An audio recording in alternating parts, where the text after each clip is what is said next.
ಬನ್ಸಿ ರವೆ ಮತ್ತು ಉಪ್ಪಿಟ್ಟು ರವೆ ಎರಡೂ ಮಿಕ್ಸ್ ಮಾಡಿ ಇವತ್ತು ಉಪ್ಪಿಟ್ಟು ಮಾಡ್ತಾಯಿದ್ದೀನಿ. ಚೆನ್ನಾಗಿರುತ್ತೆ. ಇದು ಬಾಣಲಿಗೆ ತುಪ್ಪ ಹಾಕಿ ಕರಗಿಸ್ಕೊಂಡು ಒಂದು 5 ನಿಮಿಷ ರವೆ ಹುರಿಬೇಕು.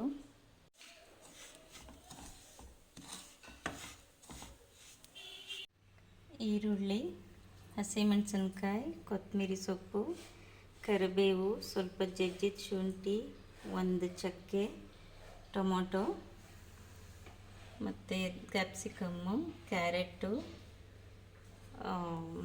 ಬದನೆಕಾಯಿ, ಇದು ಕಾಯಿ ತುರಿ, ಲಿಂಬೆಹಣ್ಣು, ಉಪ್ಪು, ಖಾರದ ಪುಡಿ, ಅರಿಶಿನ ಪುಡಿ, ಸಾಸಿವೆ ಹಾಕಿ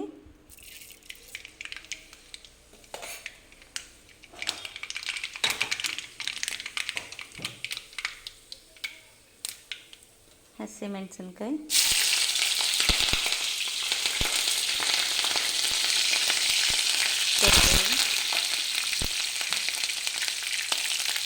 ಶುಂಠಿ, ಚಕ್ಕೆ,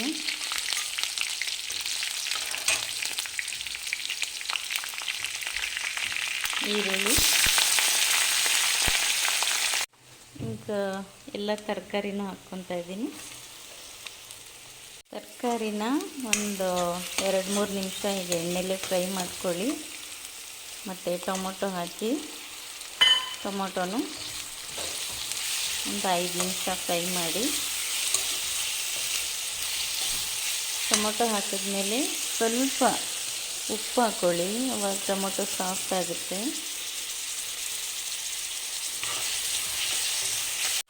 ನೋಡಿ, ಹೀಗೆ ಎಣ್ಣೆಲೆ ಫ್ರೈ ಆಗಬೇಕು. ಇವಾಗ ಅರಿಶಿನ, ಚಿಲ್ಲಿ ಪೌಡ್ರ್ ಹಾಕೋಣ.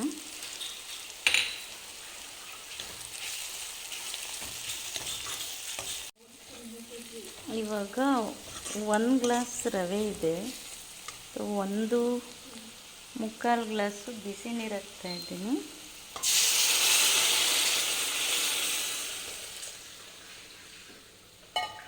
ಬಿಸಿನೀರು ಹಾಕಿ ಸ್ವಲ್ಪ ಉಪ್ಪು ಹಾಕಿ ಮುಚ್ಚಿಟ್ಬಿಡೋಣ. ಕುದಿಯುವಾಗ ರವೆ ಹಾಕೋಣ. ಈಗ ನೋಡಿ ಕುದೀತಾ ಇದೆ. ಉಪ್ಪು ಟೇಸ್ಟ್ ನೋಡ್ಕೊಂಡು ರವೆ ಹಾಕ್ಕೋಬೇಕು. ರವೆ ಹಾಕ್ತಾಯಿದ್ದೀನಿ.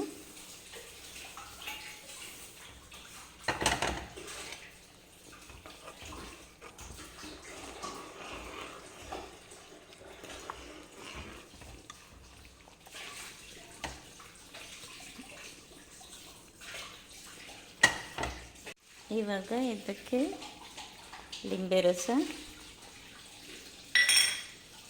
ಮತ್ತು ಇದು ಕೊತ್ತಂಬರಿನೂ ಕಾಯಿ ತುರಿ ಹಾಕ್ಬಿಟ್ಟು ಲೈಟಾಗಿ ಮಿಕ್ಸ್ ಮಾಡಿ ಒಂದು 5 ನಿಮಿಷ ಬೇಯಕ್ಕೆ ಬಿಡೋಣ. ನೋಡಿ, ಈಗ ಉಪ್ಪಿಟ್ಟು ರೆಡಿಯಾಗಿದೆ. ತುಂಬ ರುಚಿಯಾಗಿರುತ್ತೆ ಇದು. ತುಂಬ ತೆಳ್ಳಗೆ ಬೇಡ ಅನ್ನೋರಿಗೆ ಹೀಗೆ ಮಾಡ್ಬೋದು.